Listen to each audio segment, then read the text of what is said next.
Hello and नमस्कार, मेरा नाम समृद्धि मिश्रा है। मैं आप सभी का स्वागत करती हूँ हमारे platform Legal Saroma the aromatic world of law में। आज की इस क्लास में हम लोग एक नई सीरीज की शुरुआत करने जा रहे हैं। हम लोग डील करेंगे UGC net JRF paper number 2 law के बारे में।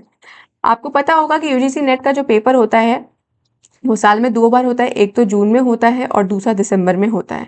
इस पेपर का अगर आप पैटर्न देखे होंगे तो यूजीसी नेट का पेपर नंबर 1 में भी 10 यूनिट्स हैं और पेपर नंबर 2 में भी आपके 10 यूनिट्स आते हैं।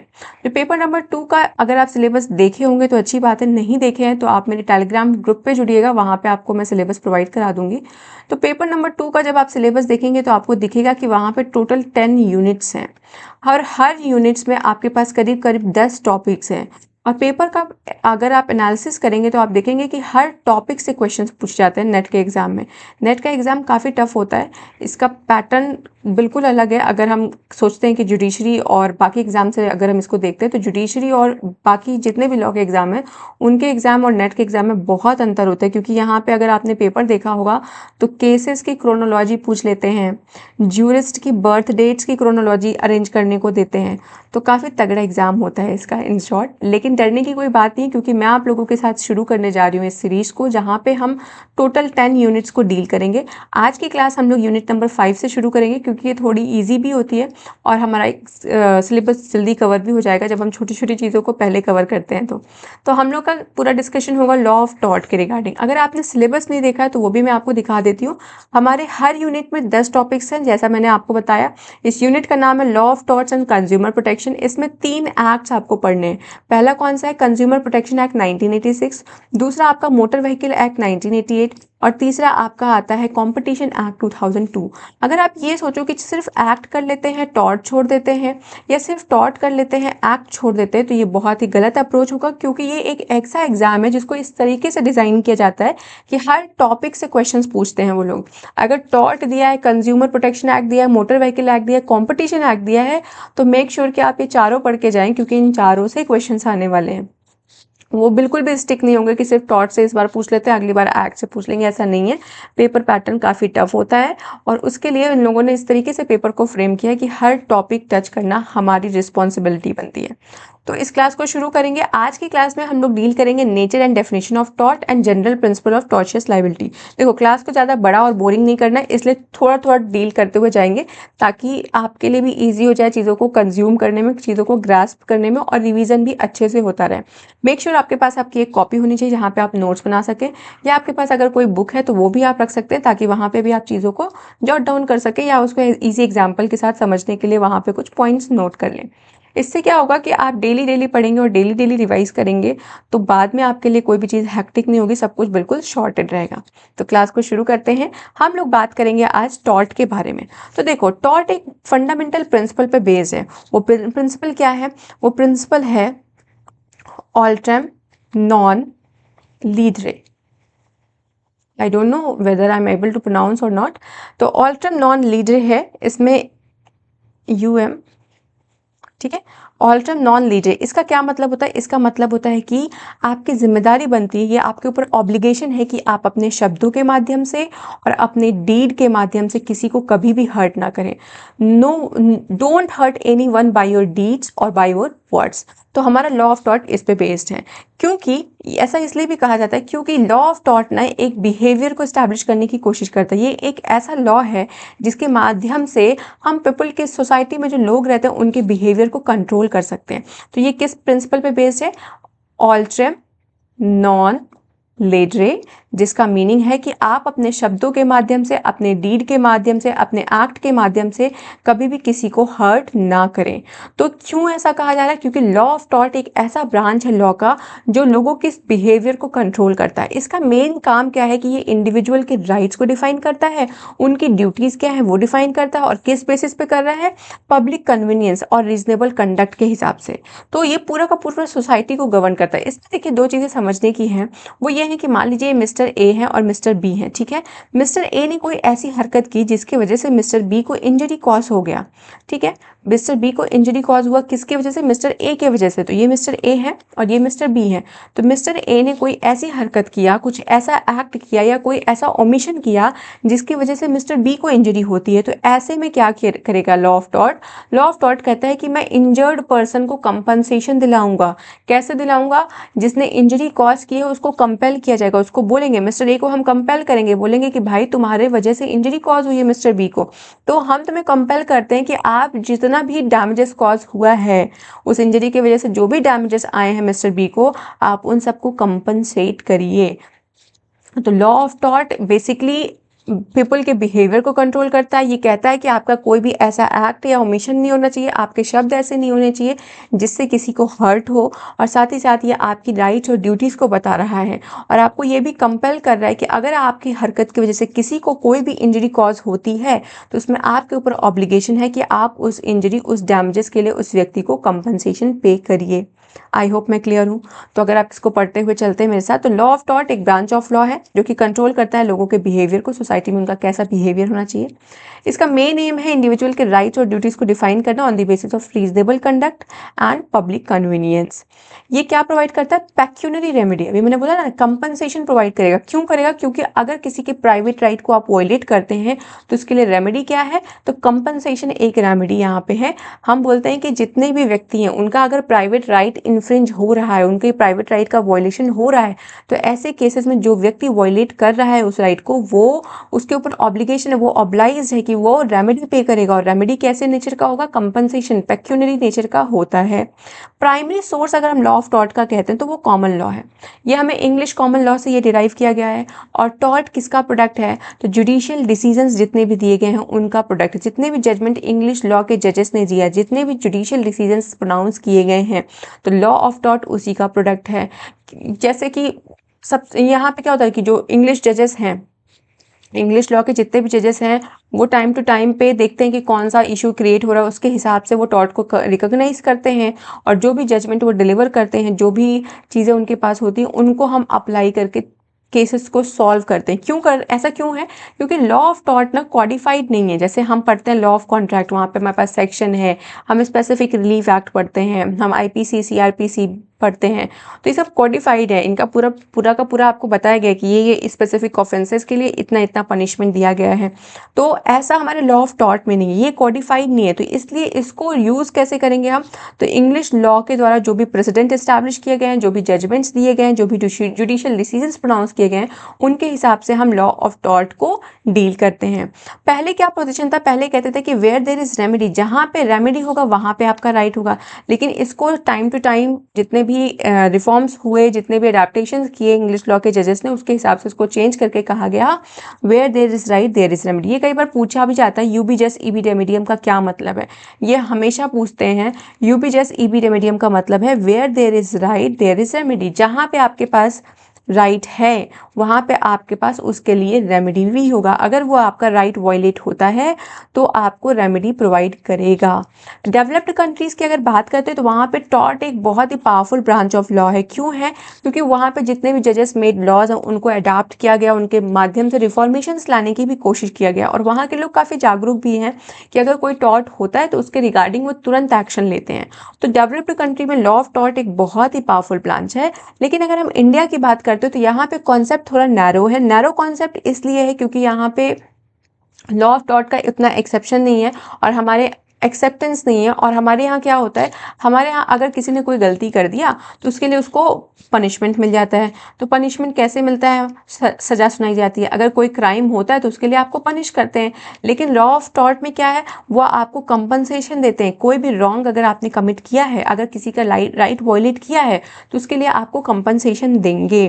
तो लॉ ऑफ टॉर्ट क्या बात करता है? लॉ ऑफ टॉर्ट बात करता है कंपनसेशन की, पेक्यूनरी रेमेडी की। लेकिन जब हम क्राइम की बात करते हैं तो वहाँ पर हमारे पास पनिशमेंट पनिशमेंट स्क्राइब है, तो इसलिए इंडिया में इसका कॉन्सेप्ट थोड़ा नैरोवर भी है।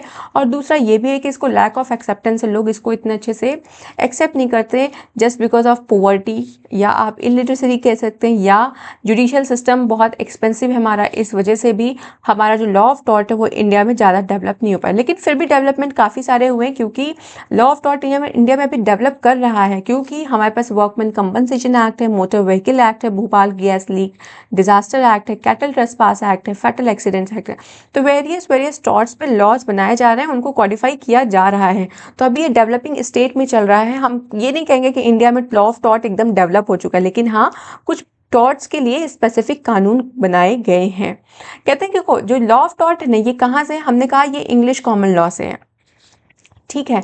तो ये हमारे इंडिया में ब्रिटिश रूल के समय ही इंट्रोड्यूस कर दिया गया था, और उसी समय से लेके अभी तक ये हमारे इंडिया में वैसे ही अडेप्टेड है। किस आर्टिकल के माध्यम से? तो आर्टिकल 372 ऑफ इंडियन कॉन्स्टिट्यूशन के माध्यम से आज भी रूल्स जो हैं लॉ ऑफ टॉर्ट के, वो इंडिया में ऑपरेट हो रहे हैं। ये ब्रिटिश रूल के समय ये हमारे भारत में आया था। अगर हम बात करते हैं इंग्लिश लॉ के बारे में फिर से, कि ये इंग्लिश लॉ से हमें मिला हुआ है, वहाँ पे जो नॉर्मन जूरिस्ट थे उन्होंने इनको दिया। तो कहते हैं कि जो इंडियन कोर्ट्स हैं, वो जितने भी जुडिशियल डिसीजंस या प्रेसिडेंट्स जो कि इंग्लिश कोर्ट ने अनाउंस किए हैं, उसको अप्लाई अगर इंडिया में करते हैं, तो उनको ये देखना पड़ेगा कि इनको इंडियन कोर्ट्स को, कि whether that rule of law या rule of English law is suited in the Indian society and circumstances, मतलब इंडियन सोसाइटी के सर्कमस्टेंसेस के हिसाब से, या जो भी उस समय घटना हो रही है उसके हिसाब से, क्या वहाँ का वो रूल हमारे इंडिया में एप्लीकेबल होना चाहिए, वो सूट करता है या नहीं करता है, तभी जाके आप क्या करेंगे, आप उस रूल को अप्लाई करेंगे जो टॉर्ट से रिलेटेड होगा। एक केस भी था MC Mehta versus Union of India, 1989 का केस था। इसमें कहा गया, सुप्रीम कोर्ट ने कहा कि देखो, अब हम ज़रूरत है कि हम कुछ नए प्रिंसिपल को इवॉल्व करें, कुछ नए नॉर्म्स को सेटअप करें, और साथ ताकि जो नए प्रॉब्लम्स अराइज हो रहे हैं इंडस्ट्रियलाइज इकोनॉमी में, उससे हम डील कर सके। तो MC Mehta versus Union of India 1989 में सुप्रीम कोर्ट ने ऑब्जर्व करते हुए कहा कि अब एक समय आ चुका है कि हम नए प्रिंसिपल जो टॉर्ट से रिलेटेड हैं उनको इवॉल्व करें, नए नॉर्म्स को सेट करें, ताकि जो नई नई प्रॉब्लम्स आ रही हैं उनसे हम अच्छे तरीके से डील कर सकें। लॉ ऑफ टॉर्ट इंडिया में अभी भी डेवलपिंग है, मैंने बताया। एक और केस था सुप्रीम कोर्ट का, राजकोट म्युनिसिपल कॉर्पोरेशन, मंजुलबेन जयंतीलाल नकुम। इसमें कहा गया कि देखो, अगर कोई स्टैट्यूटरी लॉ एब्सेंट है इंडिया में रिगार्डिंग टॉर्ट, तो वहाँ पे आप कॉमन लॉ के प्रिंसिपल्स को अप्लाई करेंगे। और कॉमन लॉ के प्रिंसिपल जब अप्लाई करेंगे तो आपको देखना पड़ेगा कि वेदर वो इंडिया के सर्कमस्टेंसेस, इंडिया की सोसाइटी के हिसाब से सूट कर रहा है या नहीं कर रहा है। आई होप ये बेसिक सी चीज़ें सही आपको समझ में आ रही होंगी। तो हमने देखा क्या, हमने यहाँ पे आपसे बात किया कि अगर कोई रॉन्ग डूअर ने कोई रॉन्ग कॉज किया है जिसकी वजह से मिस्टर बी को इंजरी हुआ है, तो हम उस रॉन्ग डूअर को कंपेल करेंगे। क्या बोलेंगे कि भाई तुमको हम कंपेल करते हैं कि तुम्हारे वजह से जो भी इंजरी कॉज हो रही है मिस्टर बी को, उसके लिए तुम कंपनसेशन दोगे। तो लॉ ऑफ टॉर्ट में पेक्यूनियरी रेमेडी प्रोवाइड किया जाता है अगर किसी व्यक्ति के प्राइवेट राइट्स का वायलेशन हो रहा है। तो आई होप मैं यहाँ तक क्लियर हूँ। आगे बढ़ते हैं। अब हम लोग बात करेंगे nature and definition of tort. देखो, ये मैंने एडिशनल इसलिए आपको बताया ताकि कई बार हम समझ ही नहीं पाते कि है क्या ये टॉर्ट। हमने पढ़ तो लिया कि टॉर्टम वर्ड से डिराइव हुआ है, लेकिन उसका ओरिजिन क्या है, क्या बेसिक कॉन्सेप्ट है, इसे समझाने के लिए मैं आपको ये ओरिजिन एंड डेवलपमेंट को समझाई हूँ। आगे बढ़ते हैं। अब हम बात करेंगे nature and definition of tort के बारे में। टॉर्ट का क्या नेचर है, क्या डेफिनेशन। तो देखो, टॉर्ट एक टॉर्टम वर्ड से डिराइव हुआ है जिसका मतलब होता है टू ट्विस्ट, क्रूक्ड और रॉन्ग और अनलॉफुल कंडक्ट। तो कोई भी चीज़ जो गलत है, जो आपने क्रूक्ड वे में किया, जो कि अनलॉफुल है, उसे हम टॉर्ट कहते हैं। तो कहते हैं देखो, सोसाइटी में ना एक नॉर्म है कि आपको ना सीधे, बिल्कुल सीधे बिहेव करना है, कोई भी उल्टी सीधी हरकतें नहीं करनी है। तो हम हर किसी से एक्सेप्ट करते हैं कि हमारे साथ उसका बिहेवियर अच्छा हो, लेकिन अगर आपने कहीं से भी टेढ़ी मेढ़ी खीर बनाने की कोशिश किया तो हम समझ लेंगे कि आपने टॉर्ट कमिट किया है। तो कहते हैं कि सोसाइटी में ये एक्सपेक्ट किया जाता है कि हर कोई स्ट्रेट फॉरवर्ड मैनर में बिहेव करेगा, और जैसे कोई अपने पाथ से हटता है और किसी को इंजरी कॉज करने की कोशिश करता है, किसी को डैमेजेस कॉज करता है, तो ऐसे केस में हम क्या कहेंगे, ऐसे केस में हम कहते हैं कि वो व्यक्ति ने क्या किया है, उस व्यक्ति ने टॉर्ट कमिट किया है। आई होप मैं क्लियर हूँ। कहते हैं टॉर्ट एक ऐसा कंडक्ट है जो कि ट्विस्टेड है या क्रूक्ड है एंड नॉट स्ट्रेट, मतलब कोई ऐसी हरकत जो कि आपकी सीधी नहीं है। मतलब सीधी का मतलब यहाँ पे ये है कि बी स्ट्रेट फॉरवर्ड, कोई आपकी हरकतों की वजह से किसी को कोई समस्या नहीं होनी चाहिए। अगर आप कोई उल्टा फुल्टा काम करते हैं जिसकी वजह से किसी अदर पार्टी को प्रॉब्लम हो रही है, तो then you are committing a tort. तो अगर हम इंग्लिश लॉ के हिसाब से देखें तो टॉर्ट के पास ये सिविल इंजरी का स्पीसीज है, ठीक है। और कहते हैं कि इसको इंट्रोड्यूस किसने किया था, तो इंग्लिश लॉ में नॉर्मन जूरिस ने इसको इंट्रोड्यूस किया था। तो कहते हैं मान लीजिए मेरा घर है और मैंने इसमें बढ़िया सी फेंसिंग वेंसिंग कर रखी है। इसमें मेरा ये पूरा मकान था और बाहर का एक कमरा था, तो उस कमरे में कोई रहता नहीं है और उसमें हल्का सा बस एक गेट लगा जिसपे कुंडी भी नहीं लगाते। अब क्या हो रहा है कि मिस्टर बी आते हैं और वो रोज रात में यहाँ पे आके रहने लगते हैं चोरी छुपे, और जैसे मॉर्निंग होता है वो तुरंत यहाँ से निकल जाते हैं। तो वो कहीं ना कहीं इलीगल तरीके से पोजेस करने की कोशिश कर रहे हैं, या कह सकते हैं ट्रेसपास कॉज करने की कोशिश कर रहे हैं। तो ऐसे केसेस में क्या होगा, ऐसे केसेस में जो मिस्टर बी की हरकतों की वजह से अगर मुझे कोई नुकसान पहुंचता है, मुझे कोई इंजरी कॉज होती है, तो हम कहेंगे कि मिस्टर बी ने क्या किया, मिस्टर बी ने टॉर्ट कमिट किया है। तो हम क्या एक्सपेक्ट करते हैं कि आप आ रहे हो रात में तो आप अपने घर चले जाओ, आपको दूसरे के घर में घुसने की जरूरत ही नहीं है। हो सकता है आप चोरी के इंटेंशन से आ रहे हो, या हो सकता है आप कोई और इंटेंशन से आ रहे हो। तो ऐसा कोई भी अगर आप काम करते हैं जिसकी वजह से किसी के भी प्राइवेट राइट्स का वायलेशन होता है, तो ऐसे केसेस को हम क्या बोलते हैं, ऐसे केसेस को हम टॉर्ट कहते हैं। आप कुछ डेफिनेशंस को देख लेते हैं जो कि एग्जाम में पूछा जाता है, इसको भी मैं आपको समझाऊंगी। ये डेफिनेशंस इसलिए भी ज़रूरी है क्योंकि कई बार पूछ लेते हैं कि इस डेफिनेशन को किस जूरिस्ट ने दिया था या किसने इसको बोला था, तो ये जानना ज़रूरी है। तो देखो, विनफील्ड ने बोला कि tortious liability arises from the breach of duty primarily fix by law. मतलब दो व्यक्ति के बीच में कोई एग्रीमेंट होता है, जब कोई एग्रीमेंट होता है तो उनके बीच में कुछ चीज़ें फिक्स की जाती हैं उस कॉन्ट्रैक्ट के माध्यम से। लेकिन यहाँ कह रहे हैं कि आपकी ड्यूटी को आपने ब्रीच किया है, वो ड्यूटी जो कि लॉ ने पहले से फिक्स कर रखा है। जैसे एक नॉर्मल ड्यूटी ये है कि कोई भी किसी व्यक्ति के अगेंस्ट कोई भी डिफेमेटरी सेंटेंस नहीं बोलेगा, उसको डिफेम नहीं करेगा, उसके रिगार्डिंग कोई भी मतलब नॉनसेंस चीज़ें नहीं बात करेगा। तो ये एक ड्यूटी है जो कि लॉ ने पहले से फिक्स कर रखी है। इस ड्यूटी के लिए आपको किसी एग्रीमेंट में जुड़ने की ज़रूरत नहीं है। तो कह रहे हैं कि अगर आपने ऐसी कोई भी ड्यूटी जो लॉ के द्वारा पहले से फिक्स किया गया है उसको ब्रीच करने की कोशिश करते हैं, तो आप क्या करते हैं, आप टॉर्शियस लाइबिलिटी कॉज करते हैं। तो tortious liability arises from the breach of duty primarily fixed by law. मतलब लॉ कहता है कि तुम किसी को डिफेम नहीं करोगे, किसी के बारे में गंदा चंदा नहीं बोलोगे। ये ड्यूटी में एंटर करने के लिए आपको कोई एग्रीमेंट करने की जरूरत नहीं पड़ी। ये एक ऐसी ड्यूटी जो लॉ ने फिक्स कर रखा है। अगर आप इस ड्यूटी को ब्रीच करते हैं तो आप टॉर्शियस लाइबिलिटी को अराइज करते हैं। This duty is towards person generally. तो कहते हैं ये जो ड्यूटी हम बात कर रहे हैं जिसको तुम ब्रीच कर रहे हो, ये ड्यूटी किसके लिए है, पब्लिक एट लार्ज के लिए ये ड्यूटी थी, और आपने ऐसी ड्यूटी को ब्रीच कर दिया है। And its breach is redressable. अगर आपने ब्रीच किया है तो उसके लिए आप redressable by an action of unliquidated damages. तो देखो, डैमेजेस का मतलब कंपनसेशन, अनलिक्विडेटेड का मतलब होता है कि वो कंपनसेशन जो पहले से डिसाइडेड नहीं है, क्योंकि हमें तो पता ही नहीं है ना कि मिस्टर बी मुझे मेरे बारे में डिफेमेटरी स्टेटमेंट देने वाले। तो अगर मुझे पता होता तब तो बात ही अलग है, हमारे बीच में तो कोई डायरेक्ट कॉन्ट्रैक्ट नहीं हुआ है।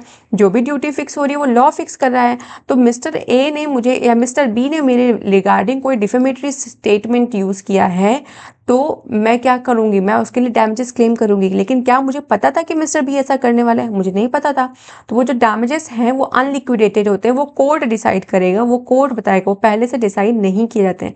तो कह रहे हैं कि this duty is towards person generally, public at large की तरफ आपकी क्या ड्यूटी है। मान लेते हैं, इसको एग्जाम्पल लेते हैं कि कोई एक कार ड्राइवर है, या आप मान लो कि कोई बस ड्राइवर है, तो उसकी क्या ड्यूटी है, वो उसकी ड्यूटी है कि वो इस तरीके से ड्राइव करे जिससे किसी जो भी पैदल जा रहे हैं यात्री, उनको कोई तकलीफ ना हो।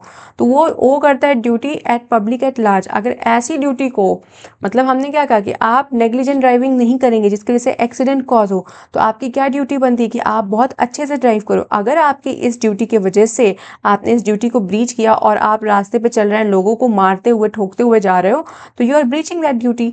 जब आप ऐसी ड्यूटी को ब्रीच करेंगे तो आप लाइबल होंगे, किस लिए, कंपनसेशन पे करने के लिए, वो कंपनसेशन जो अनलिक्विडेटेड फॉर्म है, जो कि कोर्ट डिसाइड करने वाला है। तो बेनिफिट की डेफिनेशन को अगर आप इस तरीके से तोड़ के समझेंगे तो ये बात करता है कि टॉर्शियस लाइबिलिटी कब अराइज होता है। तो इन्होंने दो कंडीशंस दिया, बोला कि अगर प्राइमरली फिक्स्ड बाय लॉ ने कोई ड्यूटी प्राइमरली फिक्स कर रखा है, अगर आप उसको ब्रीच करते हैं और वो duty person towards the person generally है, मतलब पब्लिक एट लार्ज पे वो आपकी ड्यूटी थी, तो ऐसे केसेस में आप डैमेजेस देने के लिए लाइबल होंगे। और हम उस मतलब जो भी हमारी ड्यूटी, जो भी ब्रीच कॉज हुआ है, उसके माध्यम से हम आपसे डैमेजेस क्लेम कर सकते हैं एक सूट फाइल करके। आई होप मैं विनफील्ड की डेफिनेशन अच्छे से समझा पाई हूँ। नेक्स्ट है सर सैलमन की डेफिनेशन। ये बोलते हैं कि tort is a civil wrong, मतलब क्राइम नहीं है, ये एक सिविल रॉन्ग है जिसके लिए रेमेडी क्या है, अनलिक्विडेटेड डैमेजेस। तो अनलिक्विडेटेड क्या होता है, जो पहले से डिसाइडेड नहीं है। तो कोई भी ऐसा सिविल रॉन्ग अगर आप कॉज करते हैं तो उसके लिए रेमेडी अनलिक्विडेटेड डैमेजेस है, मतलब कंपनसेशन है, and which is not exclusively. तो बता रहे हैं टॉर्ट क्या नहीं है, टॉर्ट ना तो ब्रीच ऑफ कॉन्ट्रैक्ट है, ना ही ब्रीच ऑफ ट्रस्ट है, और ना ही कोई अदर इक्विटेबल ऑब्लिगेशन।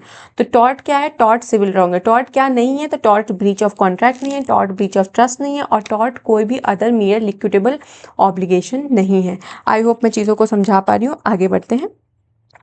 फिर आता है फ्रेजर का डेफिनेशन। ये बोलते हैं infringement of right in RAM.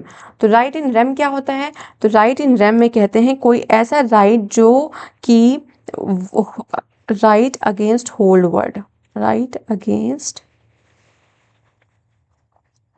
Whole word, ठीक है। तो right in rem, right in personam, personam जो है पर्सन के अगेंस्ट होता है, और right in rem right against whole word, इसे आगे भी हम पढ़ेंगे। तो कहते हैं अगर कोई आपके ऐसे राइट को इन्फ्रिंज करता है जिसको आप मतलब आपका प्राइवेट राइट इन्फ्रिंज हो रहा है, तो कहते हैं कि अगर कोई इन्फ्रिंजमेंट हो रहा है आपके प्राइवेट राइट का जो कि इन्फोर्सेबल है अगेंस्ट दी होल वर्ल्ड, तो आप क्या कर सकते हैं, आप एक कंपनसेशन का सूट फाइल करेंगे। कौन करेगा, इंजर्ड पार्टी करेगा, और जाके कंपनसेशन क्लेम कर लेगा। मैंने क्या भी एग्जांपल दिया था कि ए और बी हैं, तो बी का राइट, बी को डैमेजेस हुए हैं, बी को इंजरी कॉज हुआ है, तो यहाँ पे इंजर्ड पार्टी कौन है, इंजर्ड पार्टी आपका ए है। तो ए के खिलाफ आप सूट फाइल कर सकते हैं कंपनसेशन के लिए। अगर आपका कोई भी प्राइवेट राइट जो कि इन्फोर्सेबल है अगेंस्ट दी होल वर्ल्ड वो इन्फ्रिंज होता है, तो आप सूट फाइल करके अपना कंपनसेशन क्लेम कर सकते हैं। ये इनका टॉर्ट का डेफिनेशन है। Section 2M of the limitation act क्या बोलता है, तो कहते हैं देखो टॉर्ट का मतलब है कोई भी सिविल रॉन्ग, जैसा कि सैलमन ने बोला, विच is not exclusively a breach of contract, जो कि ब्रीच ऑफ कॉन्ट्रैक्ट नहीं है, ना ही ब्रीच ऑफ ट्रस्ट है। उन्होंने भी यही सेम चीज बोला, बस उसमें ऐड क्या कर दिया गया, अदर मियर इक्विटेबल ऑब्लिगेशंस। और यहाँ पे बस सिंपल सी बात है कि टॉर्ट का मतलब है civil wrong which is not exclusively, जो कि एक्सक्लूसिवली ना तो ब्रीच ऑफ कॉन्ट्रैक्ट है ना तो ब्रीच ऑफ ट्रस्ट है। तो ये कुछ 4 डेफिनेशन थी। एक और है पोलॉक, सर फेडरिक पोलॉक की डेफिनेशन। तो कहते हैं every tort is an act और ओमिशन। एक्ट मतलब होता है कि आप कुछ करने वाले हैं, समथिंग, डू समथिंग, ठीक है। और ओमिशन क्या है कि कोई चीज़ करनी थी पर आपने नहीं दिया, do not perform the act, जो कि रिक्वायर्ड है, जो एक्ट करना ज़रूरी है आपने वो नहीं किया, तो ऐसे केस में आपने ओमिशन किया। तो कहते हैं हर टॉर्ट क्या होता है, या तो वो एक्ट होता है या तो वो ओमिशन होता है। इसको इस तरीके से भी समझिए, जैसे मान लीजिए कि आपको क्या करना था, आपको समय से समय एक आपकी मान लीजिए आपकी कोई व्हीकल चलती है, ठीक है, और स्कूल की बस मान लेते हैं उसको, और आपको समय से समय उस बस को क्या करना था, उस बस को रिपेयर कराना था, उसकी फिनिशिंग, मतलब जो उसको भेजते हैं ना, हाँ, जहाँ से बसेस लेकर आते हैं हम वहाँ पे भेजते हैं उसकी रिपेयरिंग के लिए। वो हर मंथली या 6 मंथ पे होता रहता है, मुझे वो वर्ड याद नहीं आ रहा है। तो आपको वो बस भेजनी थी लेकिन आपने नहीं भेजा, आपने कहा ठीक है जब तक चल रही है जब तक चलने देते हैं। और ऐसे क्या होता है कि हो सकता है कि कोई टायर या कोई इंजन खराब हो जाता है, तो आपने क्या किया, आप फेल कर गए to perform the act which was required, तो आपने ओमिशन करा है। तो कहते हैं टॉर्ट क्या है, टॉर्ट कोई एक्ट है या ओमिशन है, ठीक है। टॉर्ट इज एक्ट और omission which is related in one of the following ways to harm suffered by detriment person, जो कि रिलेटेड है इन वेज में से। कह रहे हैं कि मान लो कोई ऐसा एक्ट है, ठीक है, विदाउट लॉफुल जस्टिफिकेशन और इन एक्सक्यूज को अगर आप साइड में रखें, तो act which is intended by the agent to cause harm and does cause the harm complained of. तो कह रहे हैं कि अगर कोई एक्ट है जिसके रिगार्डिंग आपके पास कोई लॉफुल जस्टिफिकेशन या एक्सक्यूज नहीं है, तो वो एक्ट का इंटेंशन क्या है कि एजेंट को हार्म कॉज करना, by the agent to cause harm. उस एक्ट का इंटेंशन क्या है कि एजेंट क्या करेगा, उस एक्ट के माध्यम से हार्म कॉज करेगा, या उसने हार्म कंप्लेन जो अपने हार्म को किया कि हाँ ये घटना हो चुकी है, उसने ऑलरेडी कॉज कर दिया है। तो कहते हैं कोई भी ऐसा एक्ट जिसके माध्यम से कोई हार्म कॉज होने वाला है, जिसकी वजह से कोई भी डेट्रीमेंट पर्सन सफ़र करेगा, उसे हम टॉर्ट बोलते हैं। फिर बोलते हैं it may be an act in itself contrary to the law. कोई ऐसा काम जो कि लॉ के कॉन्ट्रेरी है, मतलब लॉ कह रहा है कि आपको ऐसा काम नहीं करना, लेकिन आप उसके अगेंस्ट जाके कोई ऐसा काम करते हैं या कोई ऐसी ओमिशन कर देते हैं किसी स्पेसिफिक लीगल ड्यूटी की, तो उसकी वजह से जो हार्म कमिट होगा उसे भी हम टॉर्ट कहेंगे। तो आपसे आपसे बोला गया कि ये बगीचा है, इस बगीचे का रिपेयर, इस बगीचे में फेंसिंग करवा दो ताकि जो भी जहरीले पेड़ पौधे हैं इसके बगल में वहाँ पे बच्चे ना जा सकें। तो आपके ऊपर बोला गया कि यहाँ इसको आप फेंसिंग करवा दीजिए, लेकिन आपने फेंसिंग नहीं करवाया, मतलब आप अपनी एक लीगल ड्यूटी को ओमिट कर रहे हैं कमिट करने से। आप अपनी एक स्पेसिफिक ड्यूटी को ओमिट कर रहे हैं, उसकी वजह से जो एक्ट कॉज होगा उसे हम क्या बोलेंगे, उसे हम बोलेंगे टॉर्ट। फिर बोलते हैं मे बी एक्ट और omission causing harm with the person so acting और omitting to act did not intend to cause. तो कहते कोई भी ऐसा ही एक्ट या ओमिशन जिसकी वजह से हार्म कॉज हो रहा है, लेकिन उस हार्म को रोका जा सकता था अगर आप उसको ड्यू डिलिजेंस से कोशिश किए होते रोकने की, लेकिन आपने नहीं किया। आपने कहा ठीक है होने दो, मतलब गाड़ी खराब हो रही है, होने दो। उसकी वजह से क्या हुआ, उसकी वजह से हार्म कॉज हो गया। लेकिन अगर आपने ड्यू डिलिजेंस में उसको प्रिवेंट करने की कोशिश किया होता तो ऐसा कोई हार्म नहीं होता। तो वो हार्म अगर हो चुका है आपके किसी ऐसे एक्ट या ओमिशन से जिसका इंटेंशन आपको पता था कि अगर मैं ये काम नहीं करूंगा तो इसकी वजह से घटना घटित हो सकती है, फिर भी आपने उसको ओमिट किया करने से, तो वो भी टॉर्ट कहलाएगा। कहते हैं स्पेशल केसेस में अगर आप कंसिस्ट merely नॉट अवॉइडिंग और preventing harm with a party bound absolutely within the limit to avoid. तो कहते हैं बहुत सारे ऐसे स्पेशल केसेस हैं जहाँ पे आपको कुछ चीज़ें अवॉइड करनी चाहिए थी, कोई चीज़ें प्रिवेंट करनी चाहिए थी, लेकिन आपने फिर भी नहीं किया, और वो मतलब जो भी हार्म या जो भी एक्ट हुआ है उसको रोका जा सकता था सिर्फ सिंपल प्रिवेंशन से या अवॉइड करने से, लेकिन फिर भी आपने नहीं किया, तो ऐसे एक्ट को भी हम टॉर्ट कहेंगे। तो ये थोड़ी सी बड़ी डेफिनेशन है, पर इसमें पूछते बस इतना है कि फेडरिक पॉलक या वो 4 जूरिस्ट का नाम दे देंगे, बोलेंगे किसने इस डेफिनेशन को दिया है। तो इसको समझ लीजिए, कोई भी एक्ट या ओमिशन की जो बात कर रहा है वो कौन दिया है, वो पोलॉक ने दिया है। फिर बोलते हैं विनफील्ड क्या बोलता है, टोर्शियस लाइबिलिटी जो कि प्राइमरली फिक्स्ड ड्यूटी के ब्रीच की वजह से होता है उसे हम बोलते हैं सिविल। सैलमन और 2M लिमिटेशन की डेफिनेशन सही एकदम सेम है, वो बोलते हैं सिविल रॉन्ग, जिसके लिए रेमेडी क्या है, अनलिक्विडेटेड डैमेजेस है, जो ब्रीच ऑफ कॉन्ट्रैक्ट या ब्रीच ऑफ ट्रस्ट या इक्विटेबल ऑब्लिगेशन नहीं है। लेकिन 2M में क्या बोलते हैं कि ब्रीच ऑफ कॉन्ट्रैक्ट और ब्रीच ऑफ ट्रस्ट नहीं है, वो एक सिविल रॉन्ग है। फ्रेजर बोलते हैं कि राइट इन रेम का इन्फ्रिंजमेंट अगर हो रहा है तो सूट डालो इंजर्ड पार्टी के अगेंस्ट और कंपनसेशन क्लेम कर लो। तो ये कुछ 5 डेफिनेशंस थी जो आप एक बारी फिर से देख लीजिएगा। आगे बढ़ते हैं, आई होप मैं क्लियर हूँ। देखो एक और इम्पॉर्टेंट चीज़ ये याद रखने की है कि देखो टॉर्ट क्या है, टॉर्ट एक सिविल रॉन्ग है, लेकिन सारे सिविल रॉन्ग टॉर्ट नहीं होते हैं। इस पे भी एक MCQ आता है।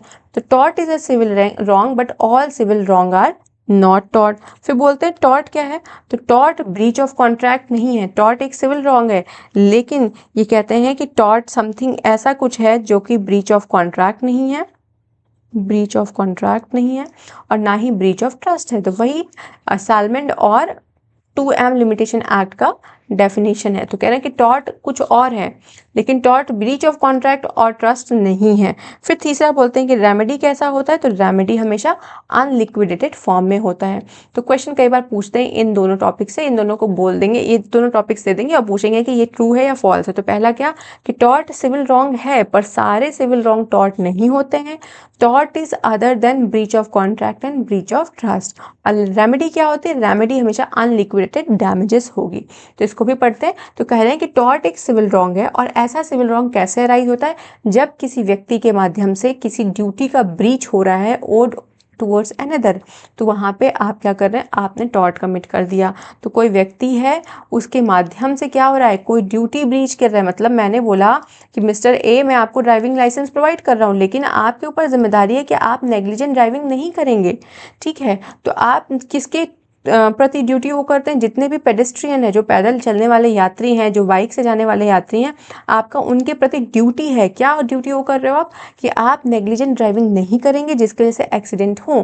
तो टॉर्ट एक सिविल रॉन्ग है, और उस सिविल रॉन्ग की वजह से अगर कोई ड्यूटी ब्रीच हो रही है, तो मान लीजिए मिस्टर ए को मैंने ड्राइविंग लाइसेंस दिया, लेकिन वो गाड़ी को ऐसे चला रहे हैं कि वो ठोकते हुए जा रहे हैं, 3-4 लोगों का एक्सीडेंट कर रहे हैं, तो उन्होंने क्या किया, उस लीगल ड्यूटी को ब्रीच किया है।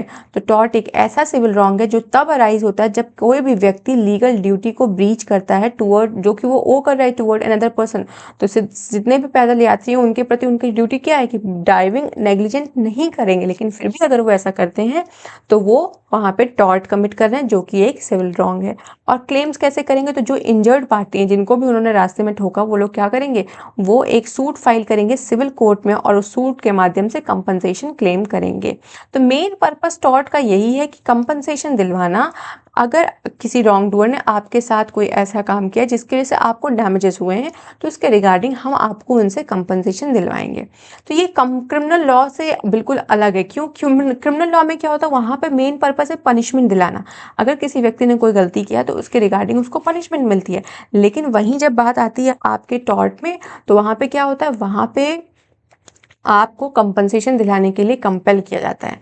फिर कहते हैं a particular wrong falls under the category of both civil and, अगर कोई ऐसा रॉन्ग है जो कि सिविल कैटेगरी में भी फॉल करता है और क्रिमिनल रॉन्ग में भी फॉल करता है, तो ऐसे में रेमेडीज दोनों कंकरेंटली अवेलेबल हो जाएंगी। एक केस था Jayalakshmi salt private limited versus state of Gujarat. इसमें बोला गया कि टॉर्ट का क्या मतलब है। टॉर्ट का मतलब होता है breach of duty leading to damage, मतलब कोई ऐसा ड्यूटी जिसकी वजह से किसी को इंजरी कॉज होगी, किसी को डैमेज कॉज होगी, तो उसके रिगार्डिंग आप डैमेजेस देंगे। डैमेज और डैमेजेस में तो एस लगा दिया तो वो कंपनसेशन हो जाता है। तो अगर आपकी किसी हरकत की वजह से कोई डैमेज कॉज हो रहा है, आपने कोई ड्यूटी को ब्रीच किया जिसकी वजह से किसी व्यक्ति को नुकसान होता है, तो उसको हम टॉर्ट कहते हैं। Jayalakshmi salt works private limited with state of Gujarat 1994।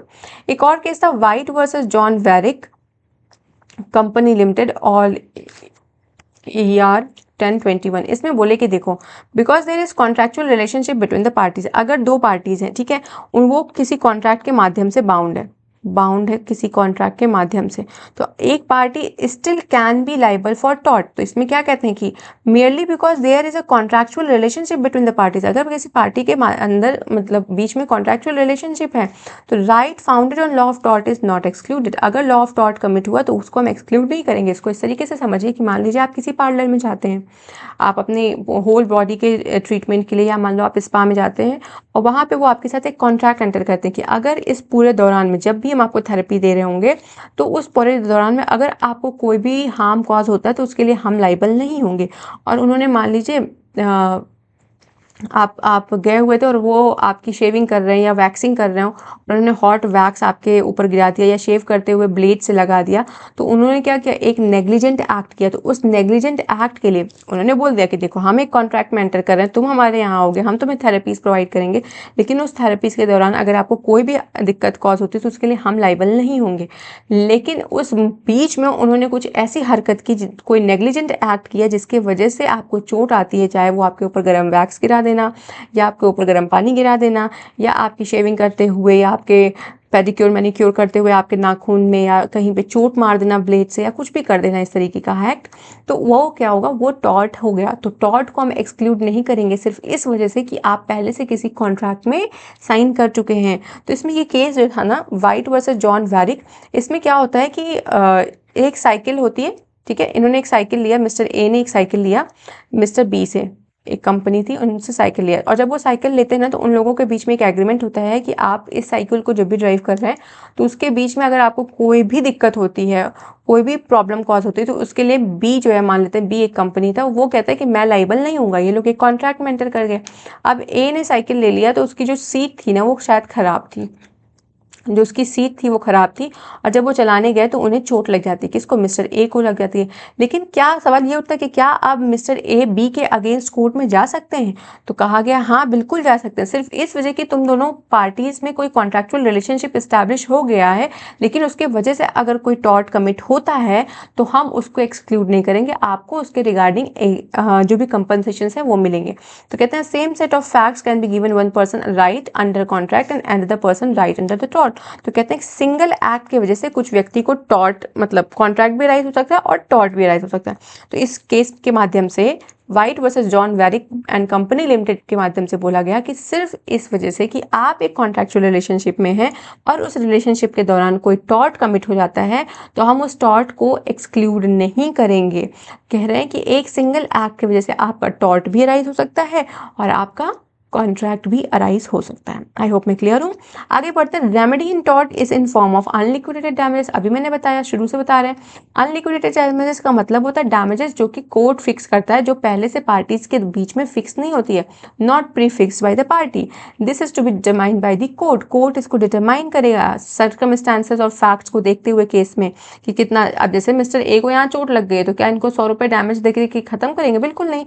जो भी इनका खर्चा आएगा मान लो इनको सीवियर पेन चोट लगा है, कहीं बहुत भयंकर चोट लगी है, तो उसकी वजह से क्या होगा, जितने भी खर्चा आएंगे वो सब मिस्टर बी देंगे। तो वो कैसे डिसाइड होगा, वो केस और के फैक्ट्स और सर्कमस्टेंसेस के हिसाब से होगा। लॉ ऑफ टॉर्ट कॉडिफाइड नहीं है, मैंने पहले भी बताया। And liability can arise in many ways, it is not possible to determine. तो कहते हैं देखो, टॉर्ट कॉडिफाइड नहीं है, ये बता दिया गया होता कि अगर किसी को चोट लगेगा तो इतना रुपया दिया जाएगा, अगर कॉडिफाइड लॉ होता तो ऐसा बताया जाता। लेकिन कॉडिफाइड नहीं है, तो हम ये पता ही नहीं कर सकते कि किसको कितना इंजरी हुआ है। तो वो डिटरमाइन करने का काम किसका है, कोर्ट का है। कोर्ट कैसे डिटरमाइन करेगी, फैक्ट्स के हिसाब से, जो केसेस के फैक्ट्स होंगे उनके हिसाब से। आई होप मैं यहाँ तक क्लियर हूँ। अब देखो, जब अभी हमने सैलमन की डेफिनेशन पढ़ी, 2M ऑफ लिमिटेशन एक्ट पढ़ा, तो हमने क्या बोला, tort is a civil wrong. तो अगर वो सिविल रॉन्ग है तो वो क्राइम नहीं है। तो टॉर्ट और क्राइम क्या होता है, इसके बीच में डिफरेंस देख लेते हैं। तो कहते हैं कि देखो, जब आपका प्राइवेट या सिविल राइट इन्फ्रिंज होता है तो टॉर्ट कमिट होता है। इसीलिए कहते हैं कि कोई भी पर्सन अगर कोई रॉन्ग कमिट करता है और तो उसके लिए आप उस रॉन्ग की वजह से आपको डैमेजेस कॉज होते हैं, तो उसे हम क्या बोलते हैं, टॉर्ट बोलते हैं। टॉर्ट अभी तक हम समझ के आ रहे हैं, लगातार टॉर्ट के ही डेफिनेशन पे बात हो रही है। अगर आपको याद हो तो मैंने आपको एक फंडामेंटल प्रिंसिपल बताया था, आई होप आपको याद होगा। नहीं याद है तो फिर से देख लिए, ऑल्ट्रम नॉन लीडरे। तो इसका मतलब क्या है कि आपके एक्ट और आपके वर्ड की वजह से किसी को भी हर्ट नहीं होना चाहिए।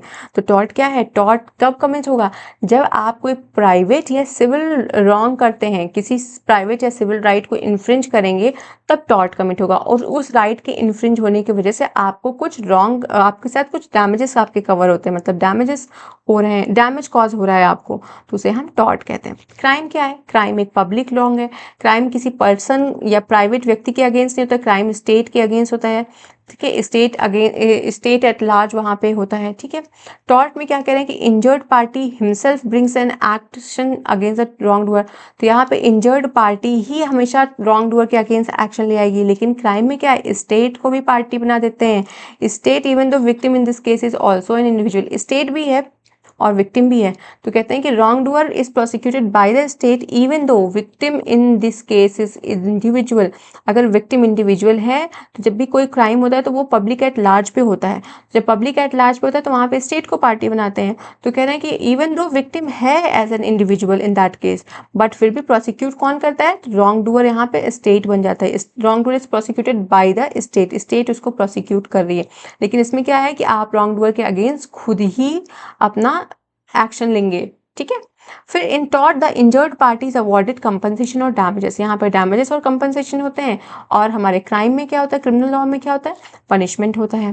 फिर लॉ ऑफ टॉर्ट कॉडिफाइड नहीं है, इसलिए लार्जली जो भी डिसीजंस हैं वो कोर्ट के बेसिस पे, कोर्ट के पहले के दिए हुए डिसीजंस के ऊपर, जजमेंट्स के ऊपर या प्रेसिडेंट्स के ऊपर बेस करके कोर्ट डिसीजंस देता है। लेकिन क्रिमिनल लॉ क्या है, क्रिमिनल लॉ कॉडिफाइड लॉ है, इसलिए वहाँ पे हर क्राइम का अलग अलग तरीके से specific ingredients, specific punishments mention किए गए हैं। जब क्राइम कमिट होता है तो मेंटल एलिमेंट जरूरी है, मेंस एरिया रिक्वायर्ड है, लेकिन टॉर्ट में ऐसा कुछ भी नहीं होता है। आई होप मैं क्लियर हूँ। अब बात कर लेते हैं टॉर्ट और कॉन्ट्रैक्ट के बारे में। तो हमने पढ़ा ना अभी अभी जब यहाँ पे एक डेफिनेशन पढ़ रहे थे, यहाँ मैंने आपको समझाया tort is other than breach of contract and breach of trust. तो कॉन्ट्रैक्ट और ट्रस्ट क्या होता है ये भी देख लेते हैं।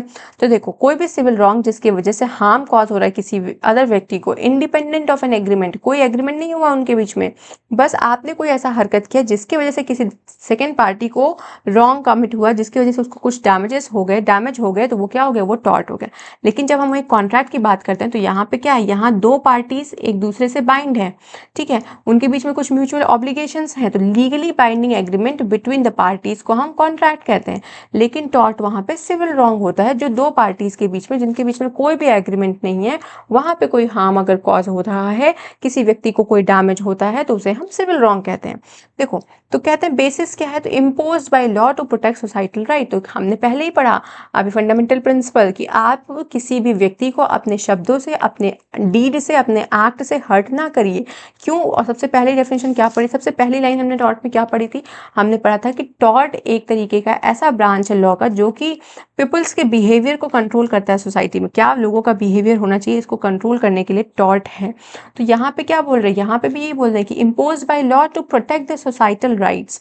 और ये बोलते हैं कि ये जो है कॉन्ट्रैक्ट कंसेंट और एग्रीमेंट पे बेस्ड होता है of the parties involve. Mister A और मिस्टर बी दो पार्टी हैं, तो इनके क्या कंसेंट है, इनके क्या एग्रीमेंट है, इसके ऊपर कॉन्ट्रैक्ट बेस होता है। Duties are determined by the terms of the contract, तो इन दोनों के बीच में क्या क्या टर्म्स एंड कंडीशंस हैं कॉन्ट्रैक्ट की, उसके हिसाब से इनकी ड्यूटीज डिटरमाइन की जाती हैं। लेकिन यहाँ पे लॉ के द्वारा ड्यूटीज इम्पोज होती है and owe to society at large. जैसा मैंने एग्जाम्पल दिया कि कार चलाने वाले के ऊपर को हमने लाइसेंस दिया कि जितने भी पेडेस्ट्रियंस चल रहे हैं उनको हार्म नहीं होना चाहिए, तो इनकी ड्यूटी कहाँ है, सोसाइटी एट लार्ज पे है।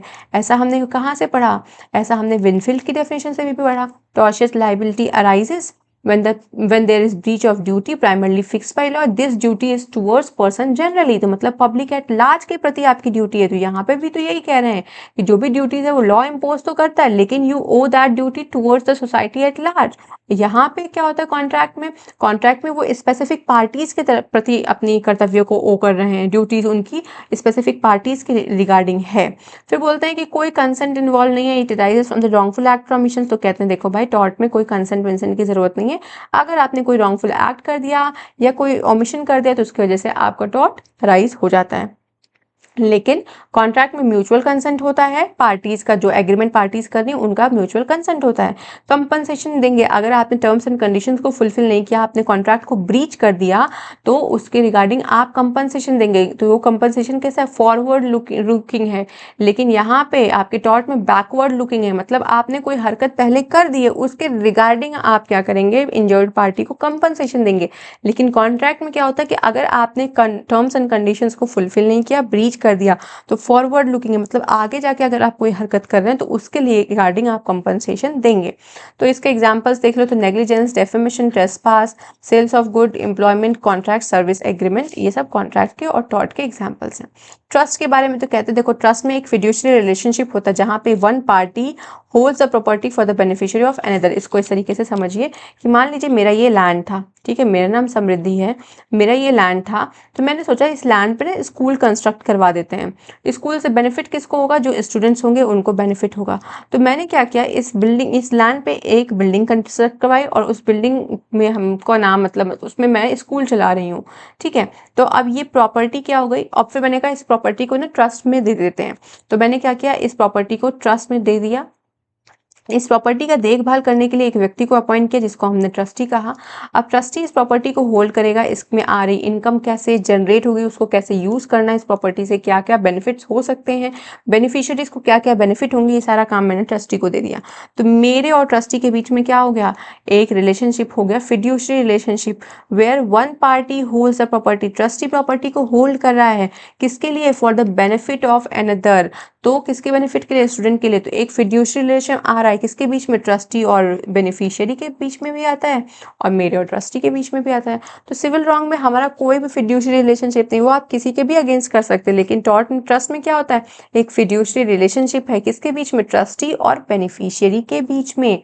फिर बोलते हैं टॉर्ट का क्या बेसिस है, तो ये आपके किसी भी रॉन्गफुल एक्ट या ओमिशन से होता है। लेकिन ये कहाँ होगा, आप लीगल या वॉलंटरली अरेंजमेंट जो भी हैं उनके वजह से आप मतलब मान लो कोई पैसों का डिस्प्यूट हो जाता है, उस प्रॉपर्टी से जो भी अमाउंट आ रहा है आप उसको बेनिफिशियरीज के बेनिफिट के लिए ना लगा के अपने पर्सनल यूज़ के लिए लगाने लगे।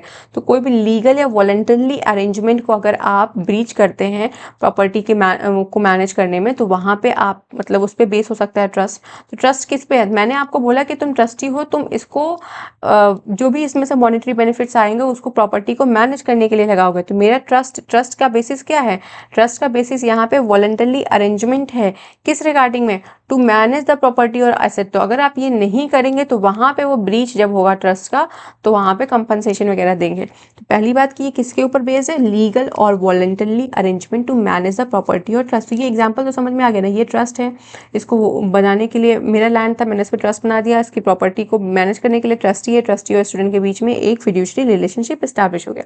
ठीक है, तो ड्यूटी कौन इम्पोज कर रहा है, तो देखिए लॉ ऑफ टॉर्ट में लॉ इम्पोज करता है और वो सोसाइटी एट लार्ज की होती है। यहाँ पे ड्यूटी फिड्यूशरी है और ये हमेशा बेनिफिशियरी के लिए होगी, ये सोसाइटी के लिए नहीं है। आप जो भी काम करेंगे उससे हमारे स्टूडेंट्स का बेनिफिट होना चाहिए, तो बेनिफिशियरी के लिए आपकी ड्यूटीज़ हैं। No consent is involve, tort में कोई कंसेंट की जरूरत नहीं, बस आप कोई भी रॉन्गफुल एक्ट या ओमिशन कर दीजिए आपका टॉर्ट कॉज हो गया। लेकिन यहाँ पे कंसेंट है और legal obligation of the trustee to act in beneficiary interest. तो ये जो ट्रस्टी है ना, ये ऑब्लाइज्ड है किस लिए, कि ये काम करेगा किसके लिए, स्टूडेंट्स के बेनिफिट्स के लिए, तो ट्रस्टी के ऊपर एक लीगल ऑब्लिगेशन है कि वो सारे काम beneficiary interest of the students के लिए करेगा, या स्टूडेंट्स के बेनिफिट के लिए करेगा, या जो भी बेनिफिशियरी है उनके लिए करेगा। कंपनसेशन की, डैमेजेस की बात करते हैं, देखो यहाँ पे कंपनसेशन अनलिक्विडेटेड है, किसमें, टॉर्ट में, और बैकवर्ड लुकिंग है, मतलब आपने कोई गलती पीछे किया था उसके लिए आज आप जाके कंपनसेशन पे करेंगे।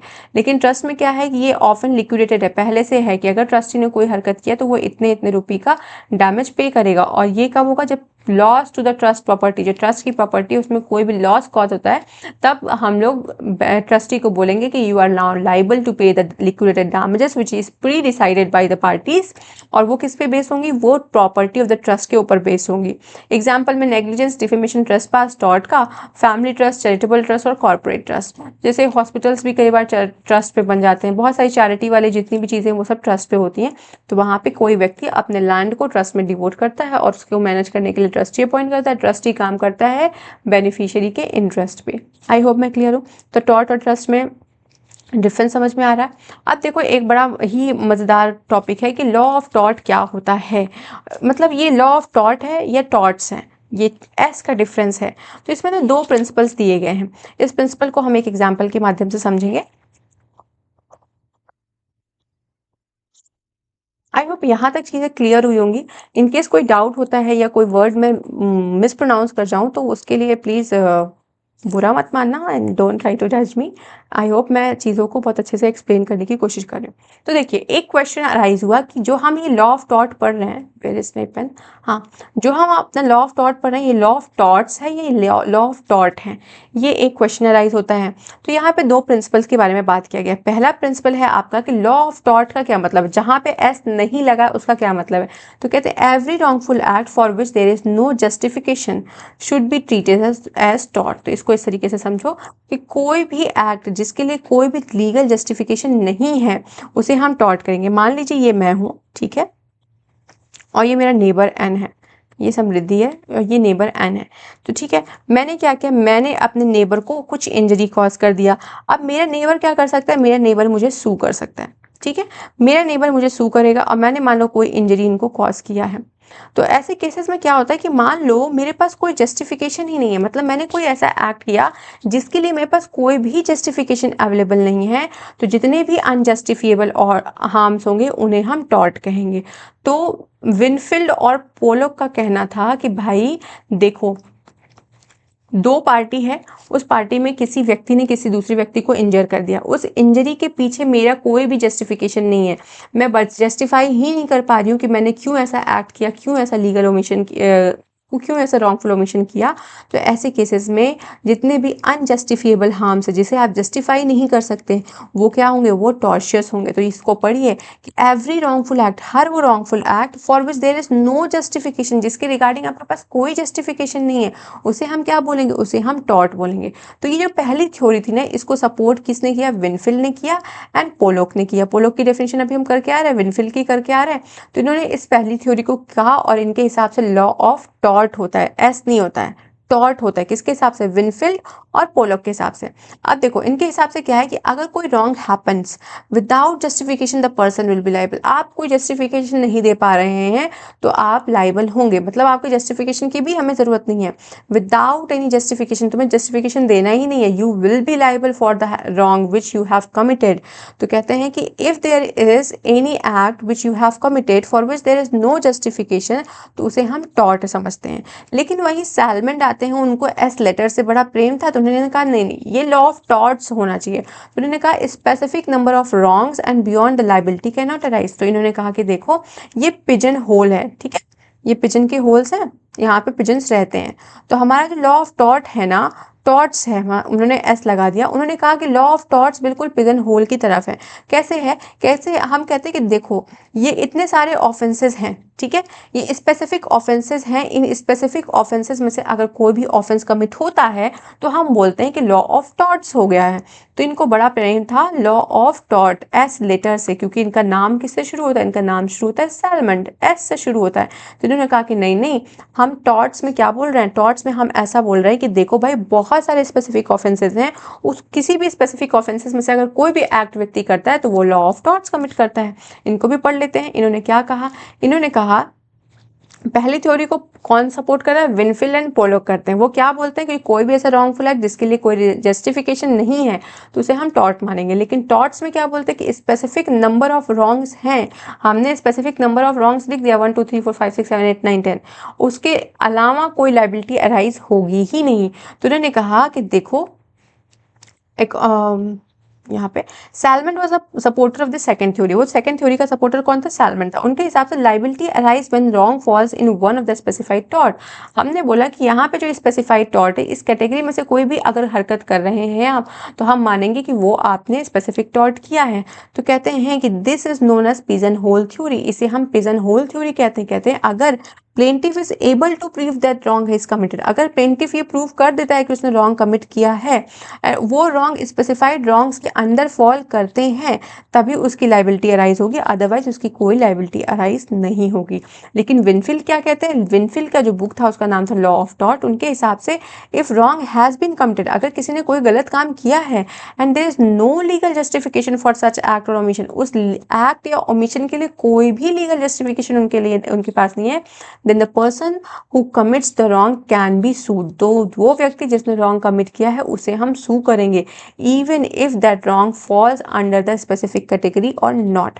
तो कहते हैं अगर वो स्पेसिफिक कैटेगरी में फॉल करता है तो भी ठीक है, नहीं करता है तो भी ठीक है। तो देखो एक क्वेश्चन बार बार पूछते हैं कि whether it is law of torts और law of tort. Law of torts और लॉ ऑफ टॉर्ट में एस का डिफरेंस नहीं है, बल्कि एक फिलोसफी, एक थ्योरी का डिफरेंस है। विनफील्ड का मानना है कि कोई भी ऐसा रॉन्गफुल एक्ट या ओमिशन जिसके रिगार्डिंग आपके पास कोई भी जस्टिफिकेशन नहीं है, उसे हम बोलते हैं कि टॉर्ट है। लेकिन वहीं पर टॉर्ट्स मतलब सैलमन का कहना है कि देखो भाई, एक पिजन होल थ्योरी है हमारी, उस थ्योरी के हिसाब से हमने क्या किया है, कुछ कैटेगरीज बना दिया है। इस पूरी कैटेगरीज में अगर कोई भी ऑफेंस किसी व्यक्ति ने कमिट किया तभी उस व्यक्ति के ऊपर उसकी लाइबिलिटी अराइज होगी, अदरवाइज नहीं होगी। लेकिन विनफील्ड का कहना है कि अगर कोई रॉन्गफुल एक्ट करता है, तो सिर्फ उसने रॉन्गफुल एक्ट कर दिया है तो वो उस चीज़ के लिए सू किया जा सकता है, उसके ऊपर उसकी लाइबिलिटी अराइज होगी। आई होप मैं क्लियर हूँ। इसको पढ़ लीजिए कि ऑल अनजस्टिफिएबल हार्म्स आर टॉर्टियस, मतलब वो एक्ट जो आप जस्टिफाई नहीं कर पा रहे हैं वो सब क्या है, वो सब टॉर्ट। ये किसने बोला?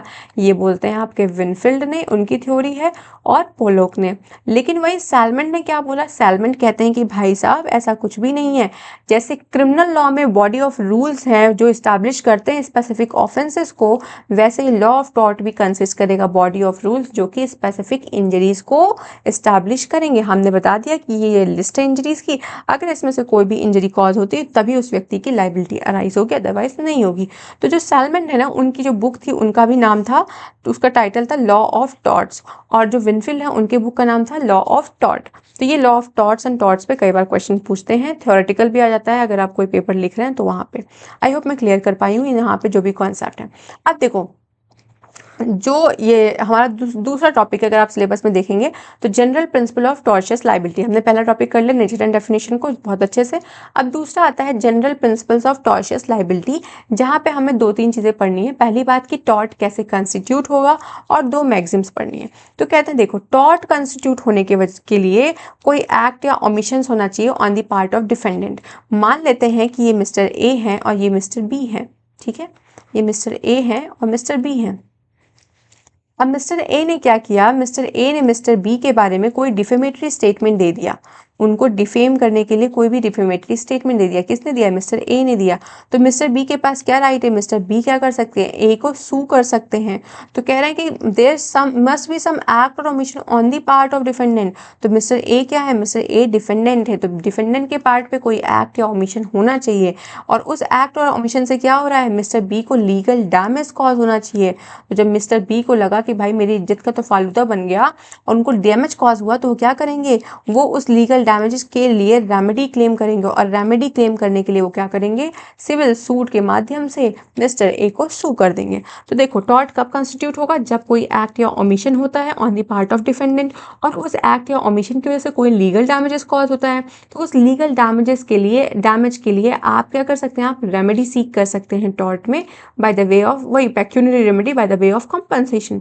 तो वहां पे आपका टॉर्ट होता है। अब एक्ट या ओमिशन क्या है, इसको भी समझ लेते हैं। तो कहते हैं कि देखो, he must have done some legal wrong, उसने कुछ लीगल रॉन्ग किया है, which violates the right of the legal right of any other person. तो यहाँ पे जो मैंने आपको एग्जाम्पल दिया कि मिस्टर ए ने क्या किया, डिफेमेटरी स्टेटमेंट दिया अगेंस्ट मिस्टर बी, तो इन्होंने क्या किया, एक लीगल रॉन्ग कमिट किया है, ठीक है, जिसकी वजह से अनदर पर्सन मतलब मिस्टर बी का क्या हो रहा है, लीगल राइट वायलेट होता है। तो यहाँ पे बोलते हैं कि द एक्ट ऑफ ट्रेसपास, अगर कोई ट्रेसपास करने की कोशिश करता है या डिफेम करने की कोशिश करता है तो वो कहाँ आएगा, उसको हम एक्ट मानेंगे और वो टॉर्ट कमिट करने की पहली सीढ़ी पे आ चुका है। फिर कहते हैं कि मान लो एक बार क्वेश्चन पूछा भी था कि फेलिंग टू हेल्प और स्टार्विंग अ मैन, मतलब कोई भूखा आदमी है उसको आप हेल्प नहीं कर पाए, तो क्या ये भी टॉर्ट है, नहीं ये टॉर्ट नहीं है। यस, सेविंग और ड्राउनिंग अ चिल्ड्रन, मतलब कोई डूबता हुआ बच्चा है उसको आप सेव नहीं कर पाए, तो ये दोनों चीज़ टॉर्ट में नहीं आती है। टॉर्ट में क्या आएगा, आपकी हरकत की वजह से कोई लीगल, आपने कोई लीगल रॉन्ग किया है, आपकी जो हरकत है वो लीगल रॉन्ग है और उसकी वजह से दूसरे पार्टी का क्या हो रहा है, लीगल राइट वायलेट हो रहा है। तो इसमें एग्जाम्पल क्या है, ट्रेसपास कॉज कर देना, पर्सन को डिफेम कर देना। कहते हैं both positive and negative act, positive act मतलब आपने कुछ किया और नेगेटिव एक्ट मतलब कुछ आपको करना था वो आपने नहीं किया, मतलब आपने ओमिट कर दिया, उन दोनों केसेस में आप लाइबल होंगे टॉर्ट्स में। इसमें एग्जांपल भी दिया है कि municipal corporation of Delhi versus Subhagwati AIR 1956।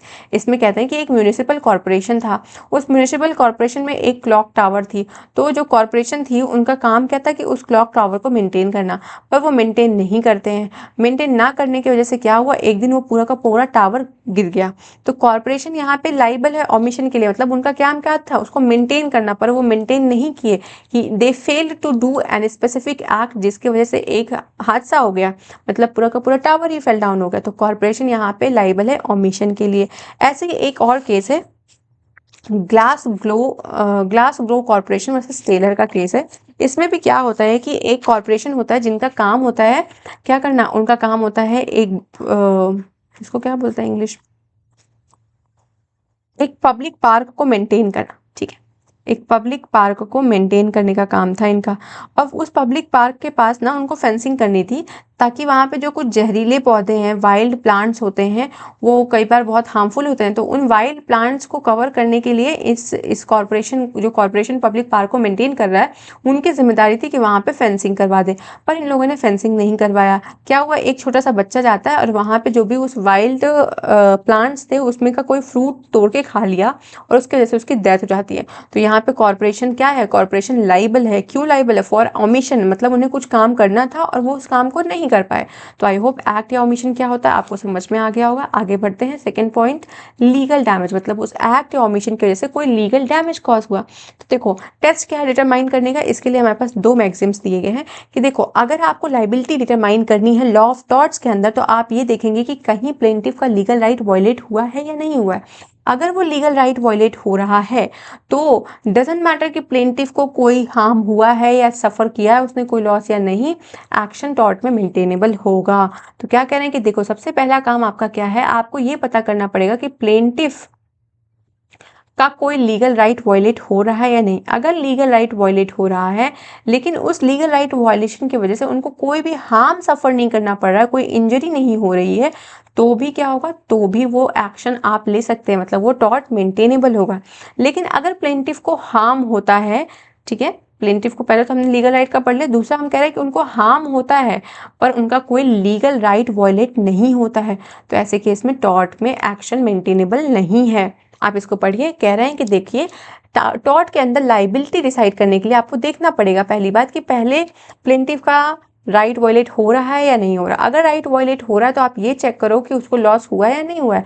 अगर लॉस हुआ है तो भी, नहीं हुआ है तो भी आप टॉर्ट में एक्शंस ले सकते हैं। लेकिन अगर उसका लीगल राइट वायलेट नहीं होता है, बस उसने हार्म सफ़र किया है, तो कोई भी एक्शन मेंटेनेबल नहीं होगा।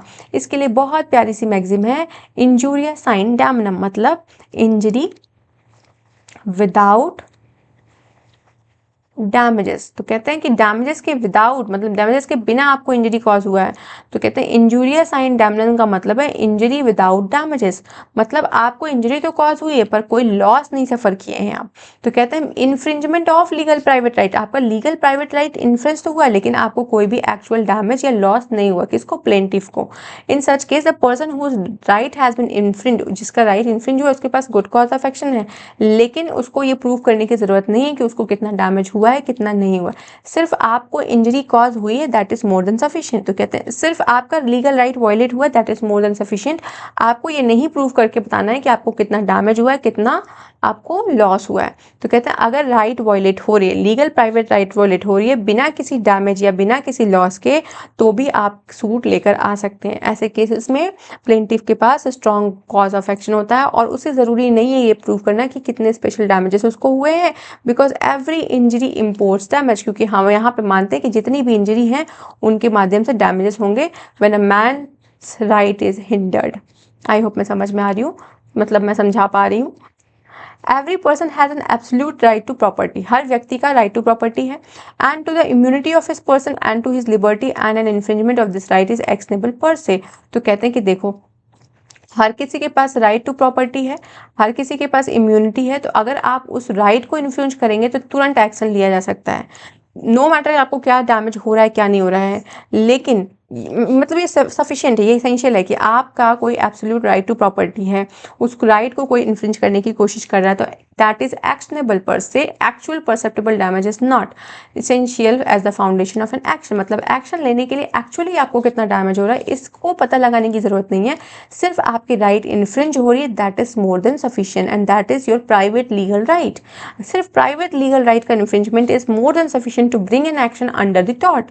तो कहते हैं it is sufficient to show the violation of right. आप बस ये बता दो कि आपका लीगल राइट वायलेट हो रहा है, in which case law will presume damage, जहां पे लॉ प्रिज्यूम कर लेगा कि हाँ तुम्हें कितना डैमेज हो रहा है ये मैं देख ले रहा हूँ, लेकिन तुम्हें ये प्रूव नहीं करना है कि तुम्हें कितना डैमेज हो रहा है। Law will presume the damages, thus in cases of assault, battery, false representation, libel, trespass on land, mere wrongful act is actionable without proof of any special damage। देखो इस चीज को फिर से समझते हैं। इंजुरिया साइन डैमिनम का जो कॉन्सेप्ट है, यहाँ कह रहे हैं कि इंजरी हुई है लेकिन आपको कोई डैमेज नहीं कॉज हुआ है। तो कहते हैं कि मान लो आपका कोई भी प्राइवेट लीगल राइट इन्फ्रिंज होता है और इन्फ्रिंज तो हो रहा है पर आपको कोई लीगल डैमेज नहीं कॉज हो रहा, आपको कोई लॉस नहीं कॉज हो रहा है, तो भी आप एक्शन लेकर आ सकते हैं टॉर्ट में। जैसे राइट टू प्रॉपर्टी है आपका, वो राइट टू प्रॉपर्टी इन्फ्रिंज हो रहा है, तो सिर्फ राइट टू प्रॉपर्टी इन्फ्रिंज हो रहा है, आप इतने में ही लीगल एक्शन ले सकते हैं उस व्यक्ति के ऊपर जिसने आपके इस राइट को इन्फ्रिंज किया है। आपको ये नहीं बताना है कि कितना डैमेज कॉज हुआ है, डैमेज प्रिज्यूम करने का काम किसका है, वो कोर्ट का काम है।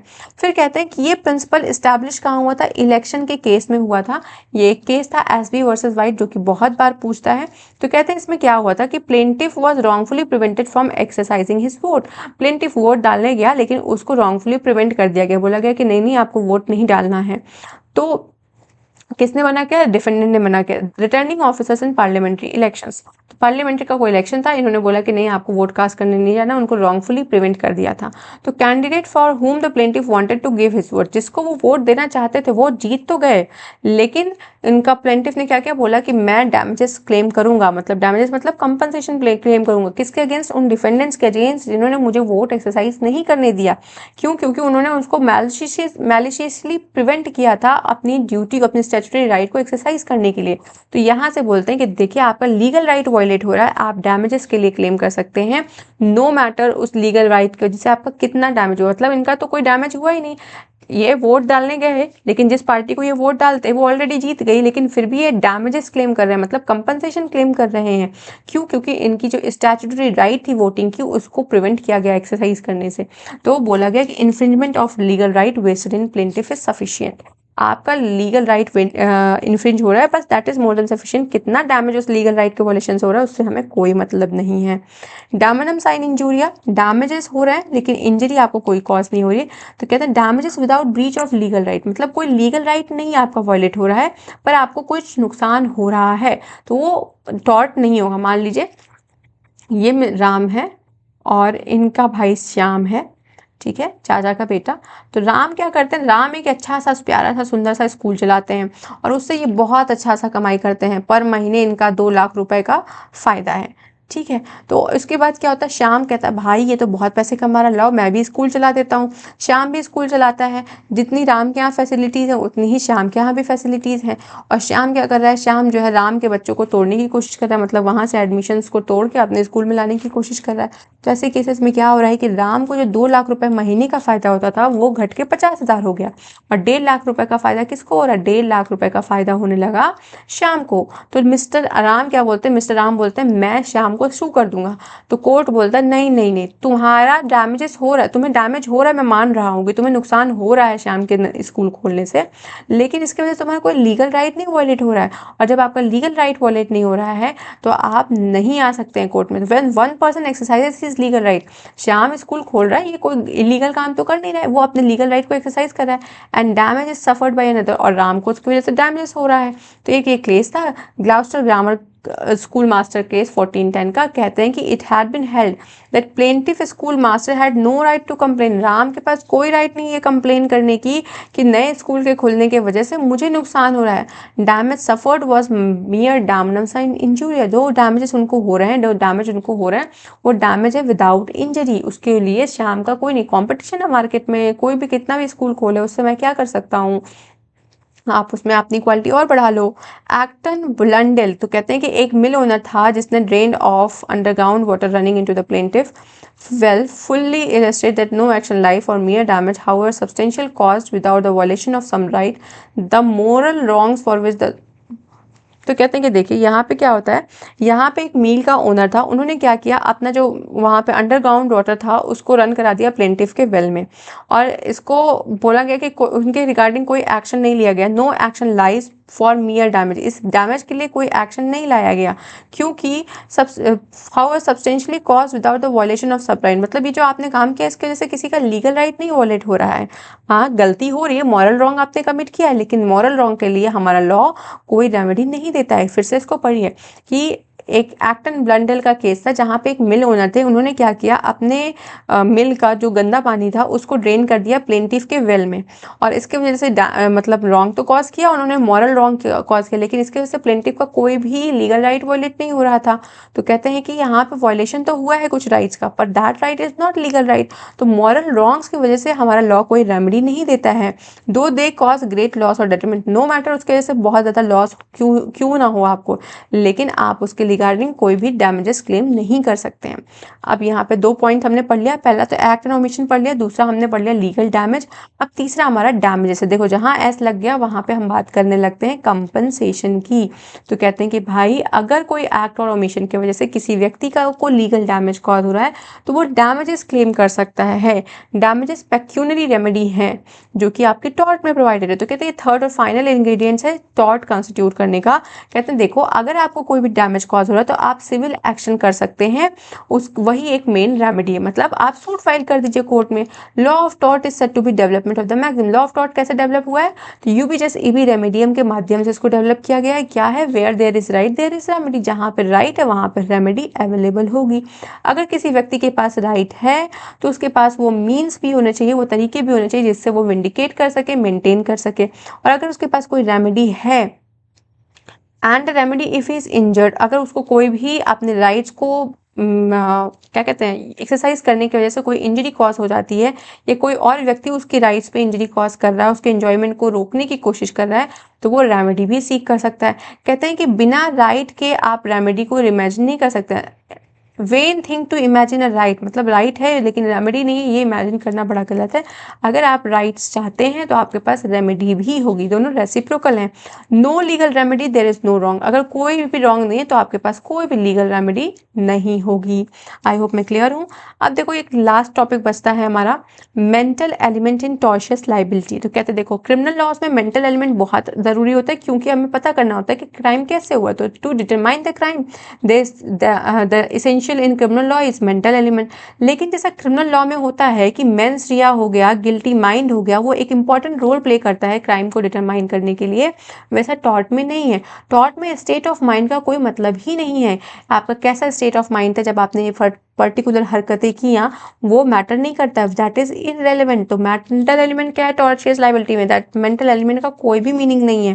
कहते हैं because unlike criminal law the focus in law of tort is not on the punishing the wrong doer. हमें रॉन्ग डूअर को पनिश करके सुधारना नहीं है, रिफॉर्मेशंस नहीं करना, बल्कि हमें क्या करना है, इंजर्ड पार्टी को उसके राइट्स अगर इन्फ्रिंज हुए हैं तो उसके रिगार्डिंग उसे कंपनसेशन प्रोवाइड करना है। तो जो मैलिस वर्ड है ना इसको दो तरीके से यूज किया गया है, एक तो मैलिस इन लॉ और दूसरा मैलिस इन फैक्ट। तो कहते हैं कि देखो मैलिस लॉ में अगर हम बात करें तो मैलिस का मतलब होता है कोई रॉन्गफुल एक्ट जिसको आपने इंटेंशनली किया है बिना किसी कॉज या एक्सक्यूज की वजह से। तो wrongful intention is presumed in case of unlawful act. तो कहते हैं कोई अनलॉफुल एक्ट है तो हम समझेंगे कि आपका इंटेंशन रॉन्गफुल था। तो मैलिस का मतलब क्या है? रॉन्गफुल एक्ट जो आप जानबूझ के कर रहे हैं बिना किसी जस्टिफिकेशन, बिना किसी एक्सक्यूज के। तो हम ये मान के चलेंगे कि अगर आपने कोई अनलॉफुल एक्ट किया तो वहां पे आपका इंटेंशन रॉन्गफुल है, ये हम प्रिज्यूम करके चलेंगे। तो एक केस था शेरर सील्स वाला केस। इसमें क्या होता है कि एक person who inflicted an injury upon another person, कोई व्यक्ति मिस्टर ए है, उसने जानबूझ के किसी मिस्टर बी के ऊपर इंजरी कॉज कर दिया। ठीक है, इन contravention of the law. Law क्या है कि आप किसी को डिफेम नहीं कर सकते, लेकिन आपने क्या किया, इस लॉ को कंट्रावीन करते हुए मिस्टर ए ने मिस्टर बी के ऊपर इंजरी कॉज कर दिया।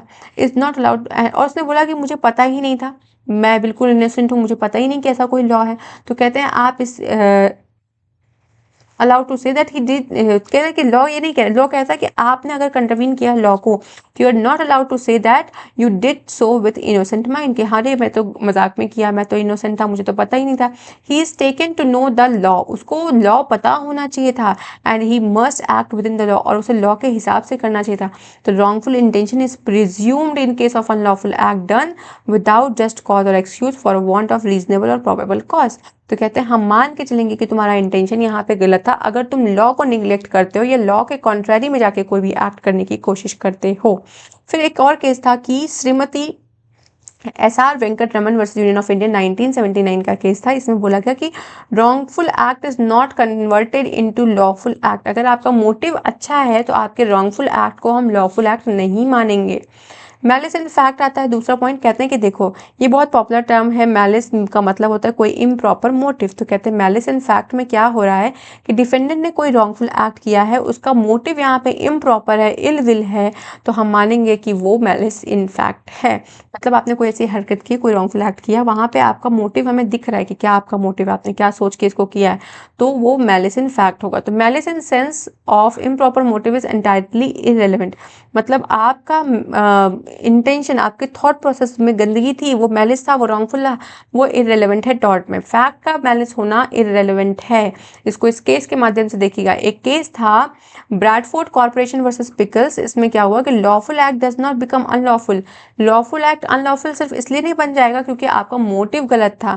कहते हैं इस केस में क्या हुआ कि defendant was held liable for intentionally intercepting. तो उसका लैंड था, वो क्या कर रहा था, उस लैंड में खुदाई करवा रहा था अपने ही खुद के लैंड में, और ताकि जो अंडरग्राउंड वाटर है ना वो फ्लो करके प्लेंटिफ के रिजर्वायर में चल जाए। और वो ऐसा काम क्यों कर रहा था, ताकि जो है प्लेंटिफ जो है वो फोर्स हो जाए। Although his sole motive in doing so was to force the plaintiff, plaintiff को फोर्स करा था कि वो इस लैंड को खरीद ले एट हिज ओन प्राइस। मतलब जो प्राइस डिफेंडेंट ने सोच रखा है उसी प्राइस पे प्लेंटिफ उस लैंड को खरीद ले, इसलिए वो गड्ढे खोद रहा था, इसमें जितने भी पानी थे वो प्लेंटिफ के रिजर्वेयर में चले जाए, ऐसी कोशिश कर रहा था। तो कोर्ट कहता है कि legality of act depend upon its nature not motive behind it. तो हम यहाँ पे जो टॉर्ट में वो लीगैलिटी जो है एक्ट की, वो सिर्फ और सिर्फ नेचर के हिसाब से देखेंगे कि उस एक्ट का क्या नेचर था, मोटिव पे हमारा कोई मतलब नहीं। तो यही बोला गया कि अगर आपका कोई भी मतलब आपने कोई लॉफुल एक्ट किया है लेकिन वो अनलॉफुल सिर्फ इसलिए नहीं बन जाएगा क्योंकि आपका मोटिव गलत है। इनका मोटिव क्या था डिफेंडेंट का, कि प्लेंटिफ उसी दाम पे उस प्लॉट को खरीदे जिस दाम पे डिफेंडेंट उसको बेचना चाहता है। उसके लिए उन्होंने क्या किया, गड्ढा खोदा, पानी जो है उनके रिजर्वायर में डाला। तो उन्होंने कोई अनलॉफुल काम किया, लॉफुल एक्ट किया, लेकिन उनका मोटिव अनलॉफुल था, मतलब एविल मोटिव था, तो इसकी वजह से उनका वो एक्ट अनलॉफुल नहीं होगा। ठीक है। फिर एक और आता है टाउन एरिया कमेटी वर्सेस प्रभु दयाल AIR 1975। तो कहते हैं कि देखो यहाँ पे क्या होता है कि म्यूनिसिपल अथॉरिटीज ने जितने भी इलीगली कंस्ट्रक्टेड घर थे उन सबको तोड़ दिया, और जो म्यूनिसिपल अथॉरिटी में म्यूनिसिपल कॉर्पोरेशन कमिश्नर था वो प्लेंटिफ का क्या था, एनिमी था, उनकी कोई आपसे दुश्मनी थी। तो सिर्फ इस वजह से कि वो उनका दुश्मन था, उनका मोटिव अलग रहा होगा, उन्होंने अगर कोई भी लॉफुल एक्ट किया है तो वो अनलॉफुल नहीं होगा। मतलब इलीगल तुमने कंस्ट्रक्शन किया तो डिमोलिश करना तो काम है हमारा, तो डिमोलिश कर रहा है तो वो लॉफुल एक्ट है। तो उसके लॉफुल एक्ट को हम अनलॉफुल इसलिए नहीं मान लेंगे क्योंकि उसका इंटेंशन एविल था, क्योंकि वो तुम्हारा दुश्मन था, तो इसलिए उसका एक्ट अनलॉफुल नहीं कहलाएगा। ठीक है। कुछ ऐसे भी केस हैं जहाँ पे मैलिस रेलेवेंट होता है, जैसे मैलिशियस प्रोसिक्यूशन हो गया, न्यूसेंस हो गया, कॉन्स्पिरेसी हो गई, डिसाइड, इंजूरियस, फॉल्सहुड, मतलब कोई आपके खिलाफ कोई भी प्रोसिक्यूट करता है, गलत प्रोसिक्यूशंस करता है, मतलब आपके ऊपर फालतू के इल्ज़ाम लगा के आपको प्रोसिक्यूट करा रहा है, या कोई डिफेमेशन कॉज करने की कोशिश कर रहा है, या कोई भी डैमेजेस हो रहे हैं, जैसे कि लिबल, असॉल्ट और ट्रेसपास, इनके अलावा कोई डैमेज कॉज होता है, तो वहाँ पे भी मैलिस रिजल्ट कर सकता है। तो मैलिस कहीं कहीं पे रेलेवेंट है टॉर्ट में, पर हर जगह रेलेवेंट नहीं होता है। आई होप मेरी चीज़ें क्लियर हुई होंगी आपको, मैं आपको समझा पाई होंगी। आज की इस क्लास को यहीं पे ख़त्म करते हैं। आज हमने देखा nature and definition of tort and general principle of tortious liability. तो thank you for watching. Like share subscribe करना ना भूलिएगा। क्लास पसंद आए तो दोस्तों को शेयर करिएगा, ताकि हम लोग नेट में अच्छा स्कोर कर सकें, और अपनी प्रिपरेशन को और बूस्टअप करने के लिए मेरे चैनल को एक्सप्लोर करते रहिएगा। इन केस ऑफ एनी डाउट, कोई भी प्रॉब्लम हो, तो आप मुझसे कनेक्ट कर सकते हैं मेरे टेलीग्राम चैनल पे। Thank you, have a good day.